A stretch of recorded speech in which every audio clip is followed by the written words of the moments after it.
The man they thought was the Zodiac Killer was in custody.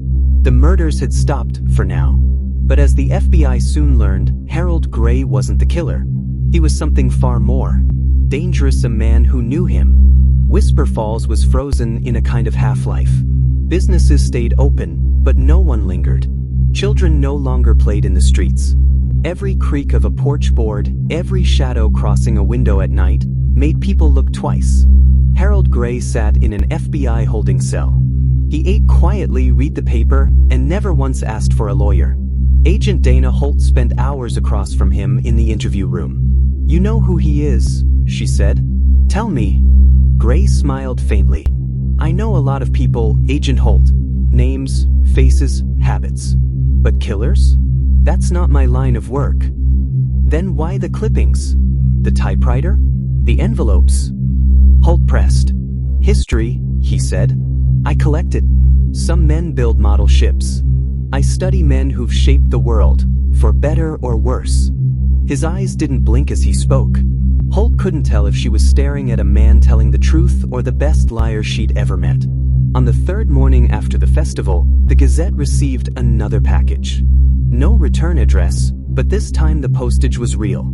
It had been mailed from the neighboring town of Pine Hollow while Harold Gray was still in FBI custody. Inside the box, a torn piece of Melissa Price's red dress, still damp with river water. A Polaroid of the Founders Day crowd taken minutes before the blackout with a red circle drawn around Agent Holt's head. A note, "Checkmate is coming." The handwriting was identical to the letters from the 1960s. Holt reviewed every second of the festival's surveillance footage again. The man buying coffee, the second Gray, was younger, maybe late 40s. Same build, same jacket, same briefcase. But when Holt zoomed in, there was one key difference. A faded scar running from his left ear to his jaw. She ran the image through facial recognition. A match came out: Thomas Avery, last known address in Sacramento, California. Arrest record for burglary in 1992. No recent activity. No tax records. No phone. It was as if he'd vanished. And then Holt remembered Sacramento was less than 2 hours from where one of the last confirmed Zodiac letters had been mailed in 1974. Confronted with Avery's photo, Gray's expression flickered just for a second. "Old friend?" Gray leaned back in his chair. "We all have people from our past, Agent Holt. Some we're proud of, some we're not. Where is he?" Holt pushed. "If I told you," Gray said softly, "you'd be dead before you reached him." That night, a third body was found, 58-year-old mail carrier David Henson. He'd been shot in his truck on the outskirts of Whisper Falls, a crosshair symbol drawn in dust on the driver's side window. The bullet was a .38 caliber, the same weapon used in the original Zodiac murders. Holt knew this wasn't random. Henson delivered mail to Harold Gray's street every morning at exactly 8:03 am, the time Gray always stood on his porch. This was a message. Forensics teams swept the Sycamore River near where the two sets of footprints ended after the festival. Divers found a rusted metal box weighted with rocks. Inside, more newspaper clippings from the 1960s. A weathered map of California with the original Zodiac murder sites marked in red ink. A list of names, some victims, others unknown. One final note: Whisper Falls is the final chapter. A fisherman came forward after hearing about the river search. On the night of the festival blackout, he'd seen a small motorboat moving downstream without lights. He swore he saw two men in it, one older, one younger. They looked the same, he said. Same build, same way of sitting. Like twins. But they weren't twins. Holt knew now Harold Gray and Thomas Avery had been in Whisper Falls together that night. Holt devised a plan. They would release Gray, under surveillance, hoping he'd lead them to Avery. Gray walked out of custody at 9 a.m., briefcase in hand, and strolled straight to the diner. He ordered coffee, sat by the window, and waited. At 9:17, a folded napkin was slipped under his cup by a man in a dark jacket. Gray didn't look up. The man walked out. The napkin read, "Tonight, Birchwood Lane. Bring it." That night, unmarked FBI vehicles lined the quiet street. Holt sat in the back of a van with eyes on Gray's house. At 11:42 p.m., a figure emerged from the trees tall, wearing a cap low over his face. He knocked twice on Gray's back door. Gray opened it. The man stepped inside. Holt's team moved. They breached the door in under 10 seconds, but the house was empty. No sign of either man. In the center of the kitchen table sat the briefcase. Inside was a single sheet of paper. Too slow. Checkmate. At 3:12 a.m., Holt's cell phone rang from an unknown number. "You're good, Agent Holt," a distorted voice said. "Better than the others. But you're still 2 moves behind." The line went dead. The call was traced to a payphone in Pine Hollow. Surveillance showed a man in a cap, walking away, head down. In his hand, a worn leather briefcase. By morning, a letter arrived at the Gazette. "I was never in your little town, but I watched every moment. He is not me, but he is mine. Z." Inside the envelope was a photograph Agent Holt standing in the middle of Whisper Falls Town Square, surrounded by the festival crowd. The photo had been taken from a rooftop, and in the far corner of the frame, barely visible, was a shadowy figure holding a camera. They thought they were hunting one man. But the truth was worse. Whisper Falls had been chosen as the stage for the Zodiac's final performance, and Harold Gray was his willing accomplice. After the latest taunting letter, Holt had the Bureau's deep file unit tear apart Gray's past.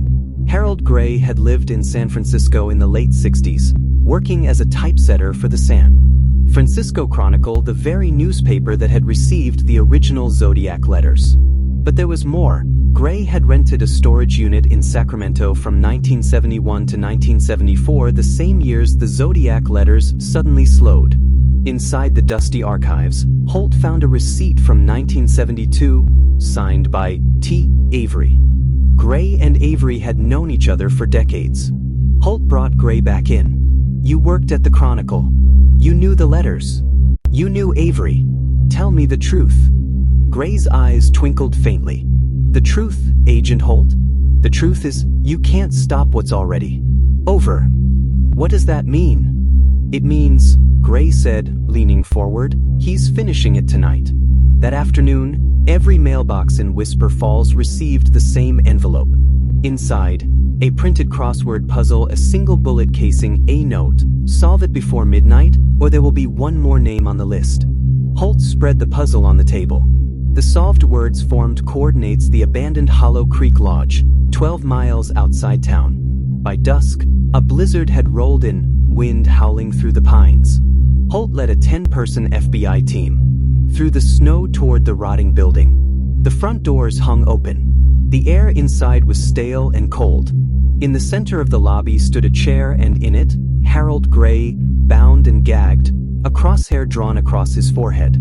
On the wall behind him, painted in dripping red, "Even pawns can be sacrificed." Holt moved cautiously, clearing room by room. Upstairs, she heard floorboards groan. She raised her weapon and turned the corner, catching sight of a man in a cap, scar down his briefcase in hand. "FBI, don't move," she shouted. The man smiled faintly and then bolted. Holt tore after him, boots slipping on the icy floor. Avery smashed through a side window into the storm, sprinting toward the tree line. Snow whipped at Holt's face as she followed. Her earpiece crackled. "East side. Cut him off." But Avery moved like he knew the land. The trail ended at a small hunting cabin. Smoke curled from the chimney. Inside, Avery sat calmly at a table. On it, an old revolver, a stack of letters, and a leather-bound notebook. "You've been chasing a ghost," he said. "The man you want hasn't existed in 50 years." "You're the Zodiac," Holt said. Avery shook his head slowly. "I was his student. If you like, he's gone. But the work? The work lives." Avery spoke for hours. He admitted to the festival blackout, the river escape, the murders of Melissa Price and David Henson. But he swore the first letter to the Gazette hadn't been his. "That was him," Avery whispered. "The real one. He's watching us both." A noise outside, a crunch in the snow. Holt turned toward the door and a single gunshot rang out. When she spun back, Avery was slumped forward, a hole in his temple. The revolver lay smoking on the table, but there were no powder burns on his hand.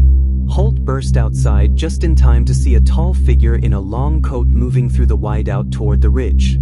She shouted, but the wind swallowed her voice. The figure paused, turned just enough for her to see a faint smile and a gloved hand raising in mock salute. Then he vanished into the storm. The notebook Avery left behind detailed years of correspondence between him and the original Zodiac. The last entry was dated only 2 months earlier. He says Whisper Falls is perfect. Small town, no cameras. Says he wants me to be the face. This time. Says it's time for his last game. But the final page was different, neat, deliberate handwriting. Well played, Agent Holt. But the king is still on the board. 2 weeks later, Holt returned to Quantico. On her desk sat a small package, no return address. Inside a black pawn chess piece, a photograph of Holt taken from across the street outside her apartment. A note: "Your move is known." This is Crime Chronicles. Subscribe for more.